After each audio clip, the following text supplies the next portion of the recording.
the goals of human life. And these are, anybody know what they are? Dharma, Artha, Kama, Moksha. 4 goals. And of the 4, moksha is the really important one. To get liberated from this material existence is really the aim of human life. And so Jyotish can help us approach this goal by giving us the tools to understand, first of all, how to achieve the other 3 goals. Dharma, Artha, and Kama. Dharma, of course, means religious principles. If one is not following religious principles, then he has no access to Vedic knowledge. And then we have to have some economic development. We have to have some occupation, some duty in life that allows us to maintain our existence. And then we also have to have some enjoyment according to our nature. So by following Vedic principles, all these things are accomplished automatically. For example, I never dreamed that I was going to be a writer. But by my association with Srila Prabhupada and by reading his books over and over and over again, I developed a style of writing that allowed me to make a living as a professional writer for over 20 years. And I never cultivated that skill deliberately. It just happened by association. So any association with Brahminical principles makes us more intelligent, more capable, more employable, able to leap tall buildings in a single no, not that one. But we can do a lot that we couldn't do before simply by following these Brahminical principles of spiritual life. So the point in this essay, and it's a very big point, it's really the fundamental point of our whole astrology teaching, is that there are 4 pillars, as he calls them, of Jyotish. 4 pillars of the temple of Jyotish. And they are the planets, or grahas, the signs, or the nakshatras and the rashis, the harmonic charts, okay, or basically as they're called, I can't remember the name right now. There's a Sanskrit name for them, which I'm sure is in here someplace. And finally, the dashas. The dashas are how we see events portrayed in time in astrology. So these 4 pillars are all manifestations of, or indications of, or extensions of the qualities of the personality of Godhead. The planets, the signs, the harmonic charts, and the dashas. They're all expressions of different qualities of God as reflected in the material energy.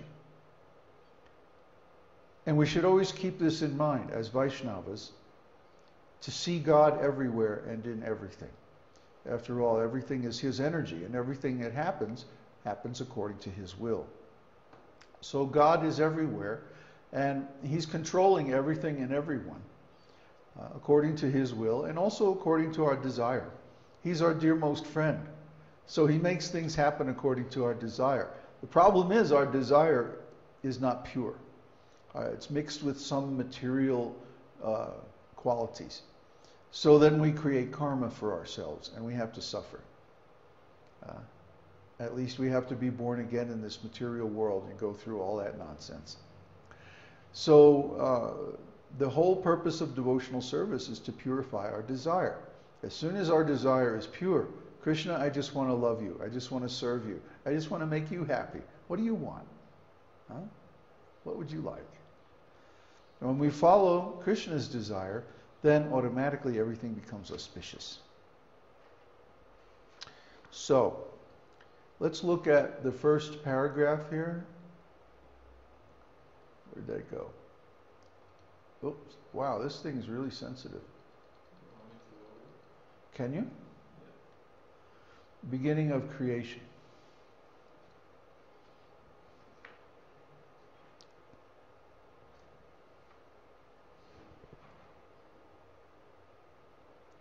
Are there any questions?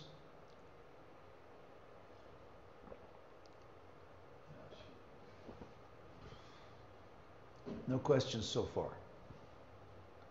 Oh, that's better. Yeah, that's much better. Hmm? Any questions?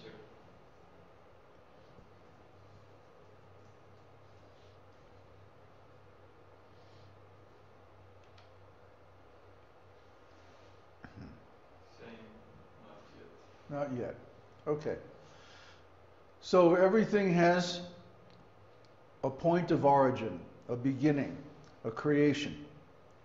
The 7 stages of material manifestation are creation, gestation, birth, growth, the creation of some byproducts, degeneration, and death. These 7 stages occur in every material arising, every material phenomenon, every material action. Yeah? So everything has a source of creation. And that creation source is always God. You trace it back to its preliminary causes and to the causes of those causes, and the ultimate cause is Narayan.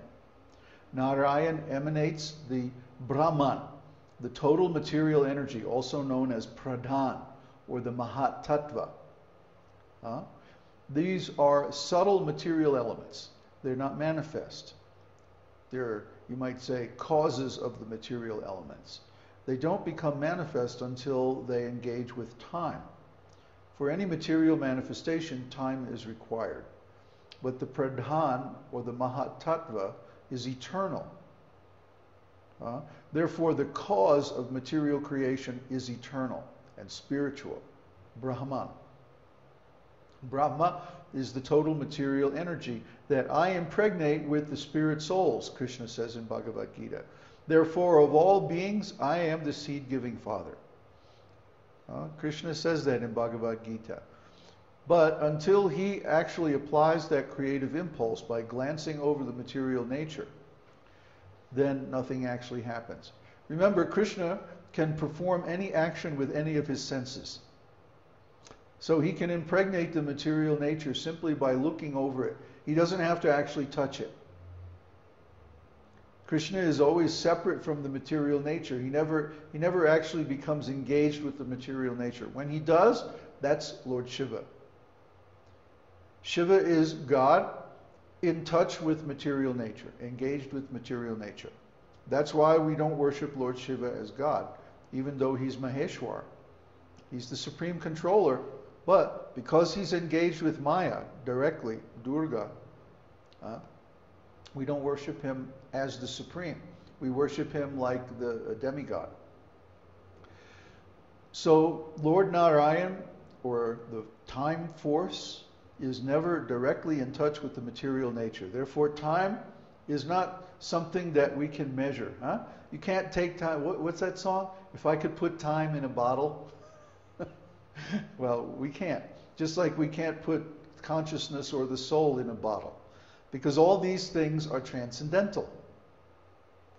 Transcendental means they don't exist in this material dimension. But they exist in the spiritual world, which is beyond this material creation. So with material senses or material instruments, we can never measure these things directly. We can only measure them indirectly. Time, consciousness, gravity. We can measure them by their effects, but we cannot measure them directly. That's because they're transcendental. Transcendental things are always unmanifest, subjective, subtle. So Narayan is the origin of everything. Hello? There we go. This is not working very reliably. Narayan is the origin of everything. He quotes the Vedic aphorism, Eko vai Narayana asin. And How we get the next page for this? Yeah. This mouse is not working reliably. But the scrolling feature doesn't work with the Mac. Well, it does. It does. In the beginning of creation, there was only the Supreme Personality of Godhead, Narayan. From the Maha Upanishad.